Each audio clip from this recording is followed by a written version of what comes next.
जय जोहार, नमस्कार। दैनिक छत्तीसगढ़ चैनल देख रहे हैं आप। मैं हूं आपके साथ अभिजीत कुमार और करते हैं आज की खबरों की शुरुआत सबसे पहली बड़ी खबर के साथ। इससे पहले अगर आप छत्तीसगढ़ के हैं, छत्तीसगढ़ के रोजाना प्रमुख बड़ी खबरें ठीक इसी प्रकार देखना चाहते हैं तो नीचे लाल कलर का सब्सक्राइब बटन दिया है, जिसे दबाकर इस चैनल को आपको सब्सक्राइब करना है। शुरुआत पहली बड़ी खबर से, जहाँ पर खाद्य संकट को लेकर की खबर है। जरूरत के हिसाब से खाद केंद्र सरकार ने छत्तीसगढ़ को नहीं दी है।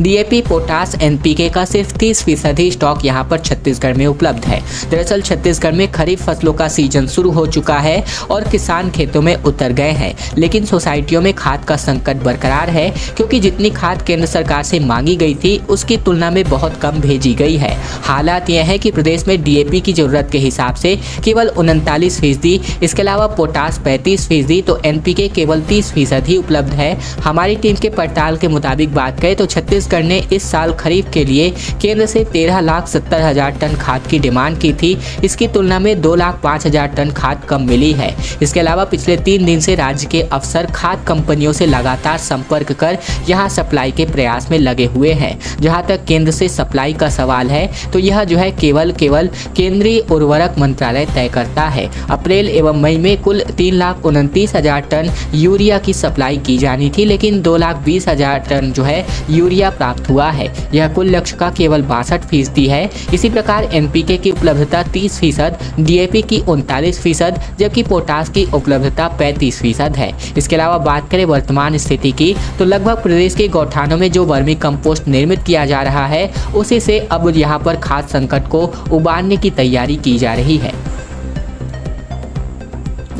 छत्तीसगढ़ में अब प्री मानसून एक्टिविटी होने लगी है। अरब सागर से लगातार नम हवाओं का बदला मौसम आ रहा है। मुंगेली से लेकर कवर्धा, जसपुर, बिलासपुर सहित कई जिलों में बारिश भी हुई है। छत्तीसगढ़ में बात करें बीते दिन की तो मुंगेली, कबीरधाम, जसपुर सहित बिलासपुर कई जिलों में बरसात शुरू हो चुकी है। रायपुर में भी बादल छाए हुए हैं। वहीं तेज हवाओं के साथ साथ गरज चमक के साथ बारिश शुरू हो चुकी है। यह मानसून पूर्व बरसात है, जिसे प्री मानसून वर्षा भी कहा जाता है। मौसम विभाग का कहना है कि अगले कुछ दिनों तक प्रदेश के कई हिस्सों में वर्षा का यह सिलसिला कुछ दिनों तक जारी रहेगा। यहां मानसून लगभग 16 से 17 जून तक आने की संभावना जताई जा रही है। रायपुर मौसम विज्ञान केंद्र के मुताबिक प्रदेश में पश्चिम से ठंडी और नमी युक्त हवा का आगमन लगातार जारी है, जिसके कारण प्रदेश में अधिकतम तापमान में क्रमशः गिरावट देखी जा रही है। आने वाले कुछ दिनों में प्रदेश में कुछ स्थानों पर हल्की वर्षा होने अथवा गरज चमक के साथ छींटे पड़ने की संभावना है। प्रदेश में गरज चमक के साथ 1-2 स्थानों पर वज्रपात होने अथवा अंधड़ चलने की संभावना व्यक्त करी जा रही है। प्रदेश में वर्षा का सिलसिला लगातार जारी रहने की संभावना है। इसकी वजह से प्रदेश के अधिकतम तापमान में गिरावट का क्रम अब जाकर शुरू हो चुका है। खुले बोरवेल पर सरकार अब सख्त हो गई है। दरअसल हम आपको बता दें कि बोरवेल में गिरे बच्चे का रेस्क्यू ऑपरेशन अब भी जारी है। टनल बनाने के लिए 60 फीट का गड्ढा खोदा गया है और अभी भी कुछ और घंटे का अनुमान लगाया जा रहा है। दरअसल जांजगीर चांपा जिले के ग्राम पिहरीद में बोरवेल में गिरे बच्चे राहुल को सुरक्षित बाहर निकालने के लिए रेस्क्यू ऑपरेशन जारी है और इसी कड़ी में अब जो है एक्शन जो है सरकार ले रही है। खेतों और आवासीय क्षेत्रों में बोरवेल को खुला छोड़ने की प्रवृत्ति पर सरकार ने सख्त रुख अपना सकती है।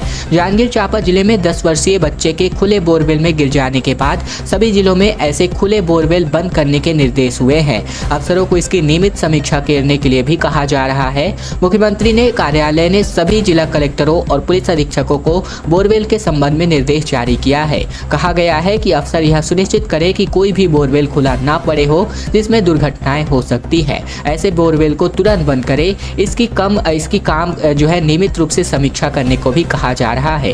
इसके अलावा बात करें तो यहाँ पर बोरवेल जो है मौतों का जो यहाँ पर जंजाल जो है इस प्रकार बन जाता है। और बात करें राहुल की तो इसको जो है बचाने के लिए रेस्क्यू ऑपरेशन अब भी जारी है। राहत की ट्रेन अब छत्तीसगढ़ में चलने वाली है। 2.5 साल से बंद लोकल जो है अब चलने वाली है। 1 जुलाई से दुर्ग, भिलाई और कुमारी पहुंचेंगे केवल और केवल 10 रुपए में। 2.5 साल से बंद 15 लोकल और एक्सप्रेस ट्रेनें 1 जुलाई से शुरू होने जा रही हैं। ट्रेनें शुरू करने के साथ ही किराया भी कम हो जाएगा। कोरोना काल के पहले की तरह दुर्ग, भिलाई और कुम्हारी जाने वालों के लिए केवल 10 रुपए का टिकट ही लगने वाला है। बालोद और बिलासपुर जाने के लिए केवल 25 रुपए का टिकट लेना पड़ेगा। इसके अलावा राजनांदगांव के लिए लिए केवल 20 रुपए ही खर्च करने पड़ेंगे। अभी चूंकि ट्रेनों को स्पेशल बनाकर चलाया जा रहा है, इसीलिए इन जगहों पर आने जाने के लिए दोगुना किराया देना पड़ता है। रायपुर के आसपास ही नहीं बल्कि लंबी दूरी की यात्रा के लिए भी दोगुना तिगुना किराया देना पड़ रहा है। कोरोना की बंदी से लागू होने के बाद से ही कई ट्रेनों का परिचालन बंद करने के साथ ही लोकल ट्रेनों को भी कैंसिल कर दिया गया था। 1 जुलाई से लगभग सभी ट्रेनों का परिचालन शुरू होने के साथ ही पुराना किराया सूची लागू किया जाएगा। उसके बाद यात्रियों को दोगुना किराया नहीं देना पड़ेगा। अभी सबसे ज्यादा परेशानी रायपुर से दुर्ग, डोंगरगढ़, बिलासपुर व वाल्टियर रूट में आने जाने वालों को हो रही है। छत्तीसगढ़ में 16 जून से स्कूल खुलने वाले हैं। पहले दिन से ही थ्योरी प्रैक्टिकल पर फोकस रहेगा। जुलाई में साल भर का खाका तैयार करने का निर्देश दिया जा रहा है। छत्तीसगढ़ में 16 जून से सभी सरकारी स्कूल शुरू होने जा रहे हैं। इससे पहले रायपुर के जिला शिक्षा अधिकारी यानी कि DEO ने सभी स्कूल के प्रिंसिपल्स और हेड मास्टर को एक निर्देश जारी किया है। यह पहली बार है जब जिला शिक्षा अधिकारी ने पढ़ाई पर फोकस के पहले दिन से ही करवाने की बात पर जोर देते हुए तमाम शाला प्रमुखों को लेटर जारी किया है। जिला शिक्षा अधिकारी AN बंजारे ने खास तौर पर जोर दिया है कि बच्चों को पहले दिन से ही पढ़ाई पर फोकस करवाएं। उन्होंने टीचर से यह भी कहा है कि जुलाई 31 तक इस बात का खाका तैयार करें कि पूरे साल किस तरह से बच्चों को सिखाया और पढ़ाया जाएगा। इस खत में DO ने लिखा है कि पहले दिन से ही क्लास में थ्योरी और प्रैक्टिकल पर खास जोर देते हुए क्लास में कक्षाएं लगाए जाएंगी। इसके अलावा जन सहयोग से क्लासरूम को आकर्षक बनाने और कलरफुल बनाने के लिए प्रयास किया जाएगा। गंदा पानी पीने से जारी है मौतों का सिलसिला, फिर एक ने तोड़ा है दम। अब तक लगभग 78 लोगों की मौत हो चुकी है। हम बात कर रहे हैं गरियाबंद जिले के सुपेबेड़ा की, जहां पर मौतों का आंकड़ा थमने का नाम नहीं ले रहा है। किडनी रोगियों के गांव के रूप में चिन्हांकित किए गए गरियाबंद के सुपेबेड़ा में बीती रात एक और मरीज की मौत हो गई है। इस तरह अब कुल मिलाकर 78 व्यक्तियों की मौत किडनी बीमारी की वजह से हो चुकी है। शिक्षक तुकाराम क्षेत्रपाल विगत 5 वर्षों से किडनी की बीमारी से जूझ रहे थे। 15 दिन पहले उन्होंने रायपुर एम्स में भर्ती कराया गया था। बीती रात को उन्होंने दम तोड़ दिया है। इस शिक्षक के परिवार में माता पिता समेत अन्य 10 सदस्यों ने किडनी रोग से पहले ही मौत को गले लगा लिए हैं। पहले एक परिवार का एक और सदस्य अब अस्पताल में जिंदगी और मौत से जूझ रहा है। इसके अलावा बात करें तो बीते 7 जून को स्वास्थ्य मंत्री TS सिंहदेव जब सुपेबेड़ा पहुंचे थे तो परिवार के अन्य सदस्यों ने हालात से अवगत कराते हुए आर्थिक मदद की मांग की थी। यहाँ के लोग साफ पानी की मांग लगातार कर रहे हैं और चुनाव में भी इस मुद्दे को शामिल किया गया था, लेकिन अब तक कोई भी एक्शन होता हुआ नहीं दिख पा रहा है। 25 करोड़ का नुकसान होने वाला है। हरित क्रांति स्कीम से छत्तीसगढ़ को अलग किया जा चुका है और केंद्र से बजट नहीं तो हाइब्रिड धान से बीज भी नहीं मिलेगा। केंद्र सरकार ने हरित क्रांति स्कीम से छत्तीसगढ़ राज्य को इस साल अलग कर दिया है। इस साल खरीफ के लिए इस स्कीम में मिलने वाला हाइब्रिड धान का बीज किसानों को नहीं मिलने वाला है। इससे सरगुजा संभाग के सरगुजा, बलरामपुर, कोरिया, सूरजपुर जिले के 20,000 से भी अधिक किसानों को अनुदान में मिलने वाला हाइब्रिड धान नहीं मिलेगा।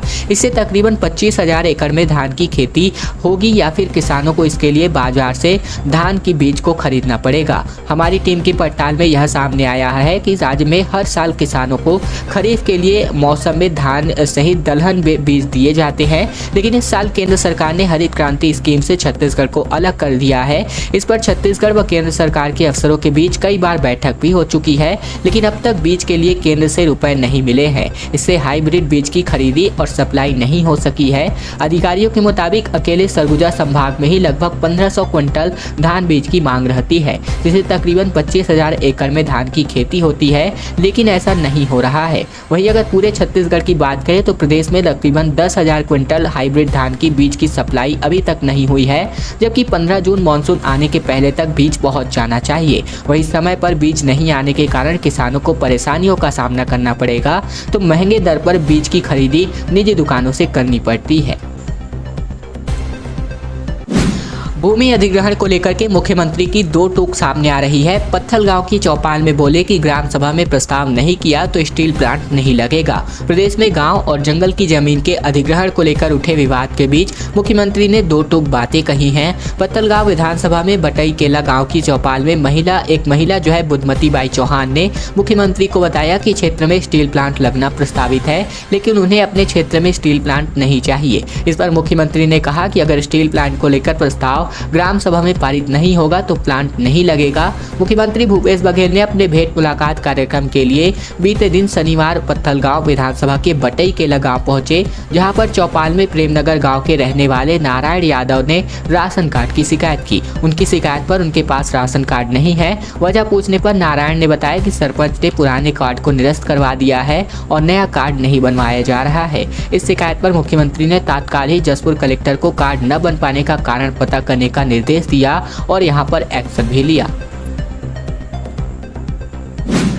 छत्तीसगढ़ में वन विभाग का एक नया सेटअप तैयार होने जा रहा है। 2 की जगह अब 4 PCCF होंगे। कुछ पद खत्म होंगे तो कुछ की जिम्मेदारियां भी बदलने वाली हैं। छत्तीसगढ़ में नए जिलों के अस्तित्व में आने और मौजूदा जरूरतों के हिसाब से वन विभाग ने एक नया सेटअप बनाया हुआ है। इसमें principal chief conservator of forest यानी कि PCCF के 2 नए पद हैं। इसमें एक PCCF plan, IT, land record और क्लाइमेट चेंज का जिम्मा संभालेंगे। इनमें से दूसरे PCCF director state forest research and training institute का काम देखेंगे।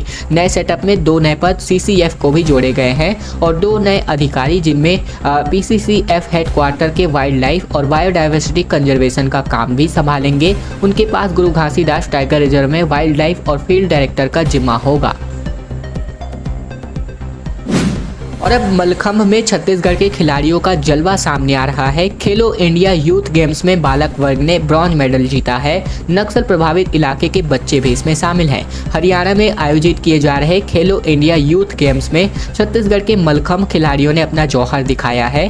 बालक वर्ग ने कांस्य पदक, ब्रॉन्ज मेडल पर अपना कब्जा जमाया है। बालक वर्ग टीम के अपने खेल का प्रदर्शन करते हुए इस चैंपियनशिप में 124.50 अंक प्राप्त किए हैं। कांस्य पदक पाने वाले सभी खिलाड़ी 18 साल से कम उम्र के हैं। इनमें नक्सल प्रभावित अबूझमाड़ के मलखंभ खिलाड़ी छत्तीसगढ़ टीम का हिस्सा रहे हैं, जिन्होंने मेडल हासिल किया है। दरअसल हरियाणा के पंचकुला के ताऊ देवीलाल स्टेडियम में चौथे खेलो इंडिया यूथ गेम्स के तहत 10 जून को बालक वर्ग की राष्ट्रीय मलखंभ प्रतियोगिता हुई, जिसमें देश भर के सभी राज्यों में दर्जनों मलखंभ खिलाड़ी पहुंचे हुए थे। वहीं बालक वर्ग में छत्तीसगढ़ की तरफ से मानो ध्रुव, मोनू नेताम, राकेश कुमार बड्ढा, मंगू पोडियाम, संतोष सोरी और अखिलेश कुमार ने हिस्सा लिया था। और अब आज की अंतिम बड़ी खबर, जहां पर हरियाणा पर पूर्व CM की तंज जैसी बधाई सामने आ रही है। डॉक्टर रमन सिंह ने सोशल मीडिया पर लिखा, जीती हुई सीट से हार गए कांग्रेसी, बधाई हो रिकॉर्ड कायम। पूर्व मुख्यमंत्री डॉक्टर रमन सिंह ने हरियाणा की राज्यसभा सीट पर मिली हार की बधाई देते हुए कांग्रेस को यहां पर तरेआम आड़े हाथों लिया है। ऐसे में सियासी तंज कसते हुए डॉक्टर रमन सिंह ने सोशल मीडिया पर लिखा कि बधाई हो, हारने का रिकॉर्ड कायम है। रमन सिंह ने लिखा कि असम, UP के बाद अब हरियाणा की लगभग जीती हुई राज्यसभा सीट से अजय माकन जी को हराना कांग्रेस की बड़ी उपलब्धि है। हरियाणा का खास जिक्र विपक्षी दल के भाजपा नेता इस वजह से भी कर रहे हैं क्योंकि वहां के विधायकों के लाकर रखा गया था। रायपुर के एक महंगे प्राइवेट रिजॉर्ट में विधायकों को रखकर पार्टी के हित में वोट करने की अपील की गई थी। हालांकि कांग्रेस ने हरियाणा के विधायकों को रायपुर लाए जाने का संकल्प शिविर नाम का कार्यक्रम बता दिया था। इतना कुछ करने के बाद हरियाणा की हार ने विपक्ष को बैठे बिठाए मुद्दे दे दिया है। खैर दोस्तों, आज की खबरों का सिलसिला बस यही तक का था। वीडियो अगर आपको पसंद आए तो इस वीडियो के नीचे लाइक बटन है, जिसे दबाकर इस वीडियो को आपको बहुत ही छोटा सा लाइक करना है। नीचे लाल कलर का सब्सक्राइब बटन भी दिया है, जिसे दबाकर इस चैनल को आपको सब्सक्राइब करना है, ताकि प्रतिदिन की महत्वपूर्ण खबरें, छत्तीसगढ़ के समाचार बिना किसी रुकावट रोजाना हम आप तक पहुंचा सके। तो चैनल को जरूर सब्सक्राइब कीजिएगा।